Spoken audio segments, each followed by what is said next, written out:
Oke, saya lanjutkan. Ini membahas yang tadi. Buahnya self-hatred itu apa? Kebencian pada diri kita itu apa? Self-sabotage. Kita akhirnya mensabotase diri kita sendiri.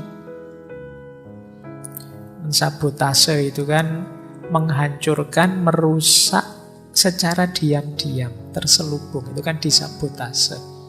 Kita tidak sadar tiba-tiba ditikam dari belakang, itu kan istilahnya sabotase. Kita tidak sadar tiba-tiba dijatuhkan, dijegal dari belakang, namanya kita disabotase. Kali ini yang mensabotase kita siapa? Diri kita sendiri. Yang jegal kita siapa? Diri kita sendiri. Yang membuat tidak maju kita siapa? Diri kita sendiri. Ini namanya self-sabotage. Kita merusak diri kita sendiri, kita melukai diri kita secara psikologis. Dan biasanya memang kita tidak sadar. Kalau kitalah yang jadi penghalang kemajuan kita. Kita tidak sadar kalau kita sendirilah yang membuat kita tidak bergerak, tidak progres dalam hidup ini. Ini namanya kita mensabotase diri kita sendiri. Penjahatnya ternyata kita sendiri. Nah, ini yang penting kita pahami. Cirinya apa self-sabotage itu? Coba kita cek ya. Ini saya ambil dari salah satu sumber. Ini kenapa disebut sabotase? Karena kita tidak sadar. Yang pertama, lupa. Awalnya memang sengaja melupakan, lama-lama lupa beneran. Kok minggu lalu tidak masuk, Mas? Lupa, Pak, saya kalau ada kuliah. Awalnya memang males kuliah sih. Kalau ditanya alasannya lupa. Lama-lama ya lupa beneran. Jadi pura-pura lupa dan akhirnya lupa beneran. Itu diri kita di self-sabotage. Karena orang itu biasanya apalagi kalau berulang-ulang, itu dari semula tidak sengaja lama-lama jadi terbiasa. Loh, harusnya kan seperti yang kamu bilang. Minggu ini kamu mau lebih banyak ibadah, lebih banyak sholat malam. Saya pengen sholat malam tapi kok ya lupa ya. Puasa Senin Kemis sudah saya niati, lupa saya makan. Ya memang gak terlalu mantep niati. Nah, lupa itu bagian dari ciri self-sabotage. Awalnya mungkin kita memang tidak ada passionnya, kemauannya tidak terlalu kuat, ragu-ragu maju atau mundur, akhirnya mekanisme diri kita nabrak kita, sudahlah lupakan saja. Kayak tadi, awalnya sih memang males-malesan kuliah, akhirnya ya lupa kalau ada jadwal. Padahal kalau memang serius mau kuliah, lupa itu tidak mungkin sekarang mekanisme untuk mengingatkan banyak. Mungkin kamu nulis, kamu tempel di kamar kosmu atau kamu bikin alarm di HP-mu. Banyak sekali mekanisme untuk mengingatkanmu. Tapi karena memang kamu tidak terlalu niat, semua itu tidak kamu lakukan, akhirnya kamu lupa. Jadi kalau dalam banyak hal yang penting teman-teman kok lupa, coba dicek lagi. Jangan-jangan kita memang tidak terlalu minat ke sana. Kalau itu hal yang baik, berarti kita sudah disabotase oleh diri kita.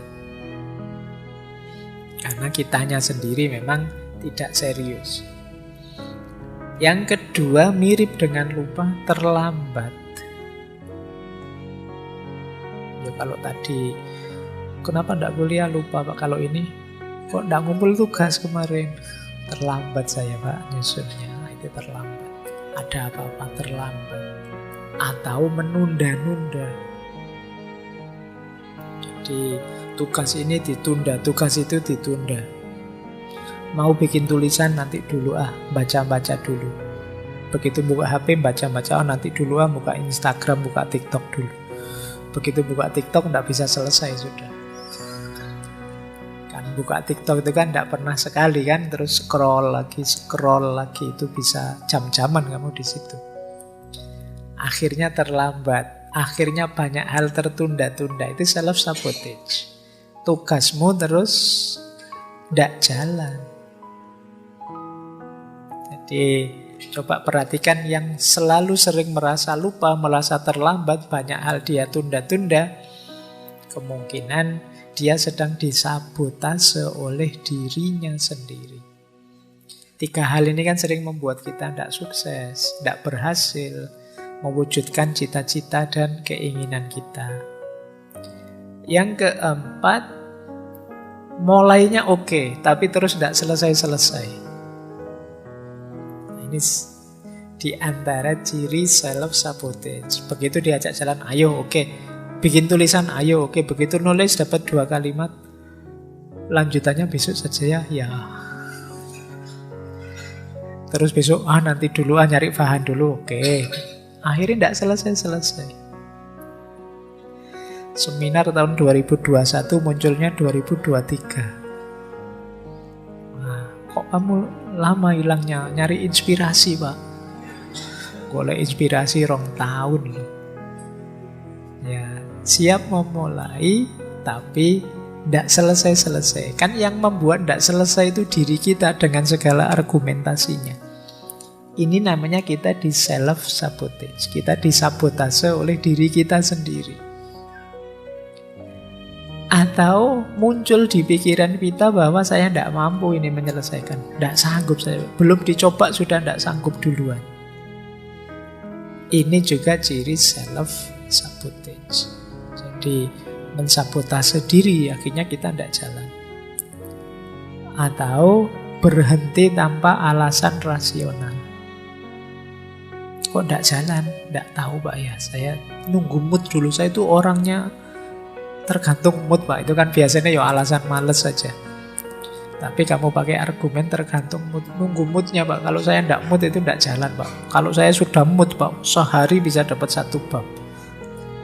Lah kamu kapan pernah sehari 1 bab? Belum pernah, Pak. Wong tidak muncul-muncul moodnya. Kan tadi saya bilang nunggu mood, Pak. Dan moodnya tidak muncul-muncul. Ya bolak-balik mood aja neng ya ora. Ini namanya self-sabotage. Kamu disabotase oleh dirimu sendiri. Kenapa begitu? Kamu tidak percaya diri. Kamu tidak mantap dengan dirimu. Yo, akhirnya kamu dibajak oleh dirimu sendiri. Nah, coba perhatikan kalimat-kalimat itu. Itu bagian dari kesadaran diri yang negatif. Aku tidak mampu, aku tidak layak sukses, aku tidak bisa melakukan itu, aku tidak pantas mendapatkan itu. Kalau aku coba, mesti aku gagal. Ini kesadaran diri yang negatif. Bagian dari, kalau kita mengucapkan kalimat ini, sebenarnya kita sedang membajak diri kita sendiri. Akhirnya tidak jalan. Tujuan, cita-cita, keinginan kita tidak wujud. Ya meskipun kita merasa, Pak, saya kok rasanya kemampuan saya tidak seperti yang saya harapkan, tapi kamu merasa bisa, ya jalan saja. Kayak acara zaman dulu itu loh, yang di TV zaman dulu, saya tidak tahu teman-teman pernah lihat enggak? Benteng Takeshi. Nah, itu kan seru itu. Yo, sudah ngerti mau kejelungup kan, aku bisa. Terus lari meskipun terus jungkel masuk tapi tidak apa-apa, semangatnya kan bagus, lari sambil teriak-teriak gitu. Nah, jadi itu kan optimal upayanya. Kalau sejak awal sudah, saya bisa apa enggak ya, saya mampu apa enggak ya, ya setengah hati kamu, setengah jalan. Jadi jangan biarkan dirimu membajak dirimu sendiri, sehingga kamu tidak maju-maju. Ada saja, kalau alasan itu ada saja pokoknya. Kamu bisa bikin 1001 alasan untuk keminderanmu, ketidakpercayaan dirimu. Mulai dari alasan biasa sampai alasan religius bisa kamu buat. Tapi kamu tidak bisa membohongi dirimu, sebenarnya kamu sedang lari, kamu sedang menghindar dari dirimu sendiri. Ini ciri dari self-hate. Orang yang benci dirinya. Bisa saja kamu membohongi banyak orang dengan argumenmu, atau kamu tutupi dengan apa?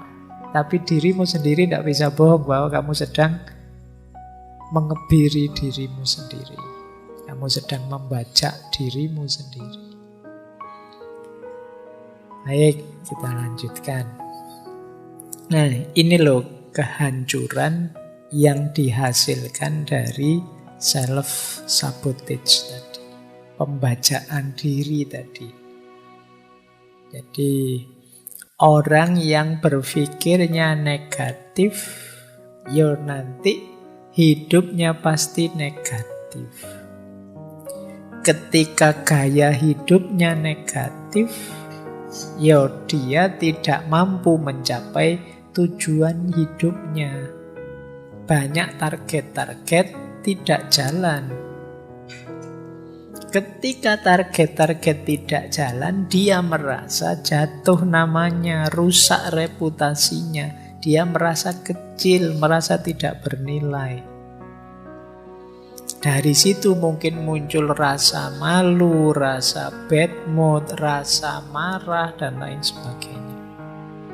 Akhirnya self-esteem-nya rendah. Dia tidak percaya diri, dia merasa tidak berharga. Jadi berpikir yang negatif tentang dirinya, akhirnya tidak sukses. Ketika tidak sukses, dia merasa tidak berharga. Dari rasa tidak berharga itulah dia terus malu, dia terus bad mood, dia terus marah-marah, dan lain sebagainya. Dan puncaknya merasa bersalah, stres, depresi, frustasi. Jadi yang rusak akhirnya diri kita sendiri. Jadi ini rute kebencian terhadap diri itu ya efeknya besar. Maka teman-teman ya tadi sih sebenarnya cuma sederhana. Misalnya menunda-nunda saja, males-malesan saja, melupakan ini, melupakan itu, atau merasa tidak mampu dan lain sebagainya. Tapi efeknya ternyata besar untuk konstruksi hidup kita. Kan tadi bahkan sampai ya depresi, frustasi puncaknya. Mungkin yang level tidak terlalu dalam bisa rasa malu. Atau seandainya tidak malu ya bad mood. Atau jadi agresif. Kerjaannya marah-marah terus, sensitif. Temennya ngomong apa, dia tanggapannya apa. Ada temennya senyum atau temennya ketawa tentang apa, dia itu mesti menertawakan aku itu. Mesti menertawakan kegagalanku itu. Ada temennya ngobrol berdua, itu mesti ghibah itu ngomong aku itu mesti. Ngomongnya, kamu sensitif. Jadi dosennya ngajar di depan kelas, ini dosen kok lihat aku terus, mungkin nganggap aku bodoh apa gimana sih, kamu jadi sensi. Jadi maka yuk kita hati-hati ya, jangan sampai kita membajak diri kita sendiri. Nah, cara menaklukkannya kemudian bagaimana? Kalau ini agak panjang prosesnya. Jadi ayo pelan-pelan ya kita taklukkan pembajaan tadi. Ini proses penyelamatan diri ini. Yang pertama apa? Kenali perilaku-perilaku kita yang sering muncul saat self-sabotage tadi. Saat terjadi pembajaan diri karena kebencian kita pada diri kita. Seperti tadi loh, kita kenali, oh saya itu biasanya males-malesan Pak. Atau saya itu biasanya tidak menyelesaikan pekerjaan. Saya biasa menunda-nunda Pak, saya biasa. Ayo kita kenali ya, kalau kita biasanya bagaimana. Perilaku kita yang seperti apa yang membajak diri kita. Kalau sudah ketemu, ayo dikenali emosi yang seperti apa sih yang membawa kita pada perilaku tadi. Oh saya males-malesan itu biasanya kalau jenuh Pak. Saya males-malesan itu biasanya kalau lapar Pak. Saya males-malesan, ayo dikenali ya. Jadi emosi yang mana yang membawa pada perilaku yang negatif tadi? Kalau sudah kenal emosinya, saya kalau sedang marah Pak, kalau sedang bosan Pak, kalau sedang bad mood dan lain sebagainya. Kalau sudah ketemu, sekarang ayo kita cari pikiran apa atau prinsip hidup apa yang bisa melahirkan emosi tadi. Karena perilaku ini muncul dari emosi, emosi ini kan muncul dari keyakinan-keyakinan atau pikiran kita. Oh, karena prinsip saya Pak, itu maju ndak maju itu kan sebenarnya sesuai takdirnya Allah saja. Jadi makanya saya males-malesan misalnya. Saya punya prinsip begini Pak itu. Nah itu, ini berarti akarnya ada di sini. Ada di cara berpikir kita. Saya selalu menunda-nunda Pak, karena dalam pikiran saya kalau memang terjadi pasti akan terjadi, kalau enggak ya enggak Pak. Nah, itu. Cara mikir seperti ini ternyata yang membuat kita menunda-nunda. Oh saya itu orangnya Pak, lupa Pak. Nah, sering lebih suka melupakan sesuatu karena sering menggampangkan, meremehkan. Kenapa kok bisa begitu? Oh ternyata akarnya adalah karena bagi saya Pak, yang penting dan nomor satu adalah akhirat saja Pak. Kalau dunia itu tidak penting misalnya. Oh cara berpikir ini yang jadi akarnya. Jadi coba kalian cari akarnya. Jadi ini makanya tadi saya bilang ini perlu agak panjang mikirnya. Harus punya kepandaian tertentu membaca diri. Jadi perilaku saya tadi muncul dari emosi yang seperti apa? Emosi tadi lahir dari cara berpikir yang bagaimana. Kalau sudah ketahuan semua, saatnya mengubah cara berpikir sehingga emosinya terkendali dan perilakunya sesuai yang diinginkan. Ini baru kita ubah yang menjadi yang positif. Dan yang terakhir, ayo dikembangkan perilaku-perilaku lain yang juga mendukung. Oh, saya ini sekarang butuh hidup yang lebih rajin, lebih teratur misalnya. Untuk bisa hidup yang rajin ini perlu cara berpikir istiqomah misalnya. Untuk bisa menghidupkan cara hidup dan cara berpikir istiqomah ini saya harus ini, harus itu. Ini yang self-supporting. Jadi yang mendukung kebiasaan. Kalau saya ingin rajin, saya harus bangun pagi ini Pak. Tiap pagi bangun pagi sekarang. Nah itu berarti kebiasaan yang mendukung. Nah sekarang saya harus membiasakan senyum Pak. Karena problem saya ada pada tidak punya teman misalnya. Ya senyum, kemana-mana senyum misalnya. Nah ini self-supporting. Jadi kebiasaan yang mendukung, kembangkan juga. Nah ini kalau diceramahkan tadi 5 menit, tapi kalau dipraktekkan bisa panjang. Karena penyakit pembacaan diri ini biasanya sudah akut ada dalam diri kita. Males, kemudian mudah lupa, menunda-nunda, itu kan ya gaya hidup kita selama ini.